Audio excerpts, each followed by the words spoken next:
이 책은 사실은 이제 SNS에 관련돼서 전혀 이제 지식이 없는 분들을 타깃으로 만들어진 책입니다. 그래서 앞부분에는 SNS에 대한 뭐 제가 생각했을 때 중요한 개념 같은 거를 이제 뭐 따분하게 안 하고 이제 칼럼 형태로 좀 몇 개 넣었고요.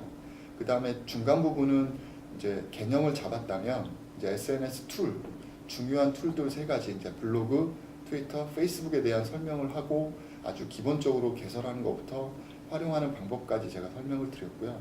뒷부분의 후반부에는 이제 개념을 잡고 툴을 익혔으면 이걸 어떻게 활용할 건지에 대한 전략을 세우는 거에 대한 이야기를 좀 담았습니다. 그래서 처음에 전혀 모르시는 분들이 책을 보고 마지막에는 내 상황에 맞게 어떻게 SNS 툴을 활용해야겠다라는 전략을 세울 수 있도록 구성되어 있습니다. 그럼 어떻게 책을 낼 그 생각을 했는지 아니면 어떤 계기라도 있는지 좀 궁금한데요. 되게 드라마틱하다고 저는 판단을 하는데요. 생각을 하는데 뭐냐면 제가 강의할 때도 말씀을 드리지만 제가 2009년도부터 이쪽 이제 SNS 관련돼서 일을 해서 뭐 강의도 하고 뭐 칼럼도 쓰고 뭐 그런 일을 했습니다. 이제 그러다 보니까 이제 컨텐츠가 쌓였거든요.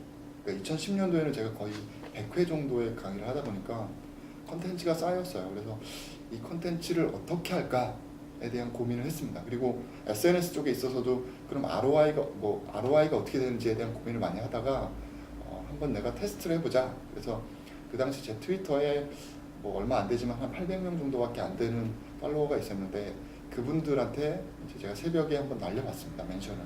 트윗을 날렸는데 제가 이러이러한 사람이고 제가 이런 일을 하고 있습니다 라고 해서 대신에 이 컨텐츠를 가지고 제가 책을 내고 싶습니다 라고 트윗을 날렸더니 일단 반응은 별로 없었습니다. 근데 그러다가 며칠 후에 제가 이제 국가에서 지원해주는 3일짜리 교육을 제가 이제 진행을 하게 됐거든요. 그래서 진행을 하고 나서 그 다음 날 지금 이제 제 책을 낸 출판사 대표님이 저한테 연락이 와서 자기가 원래는 그 트윗을 자기 아는 사람한테 한번 전달을 받았다.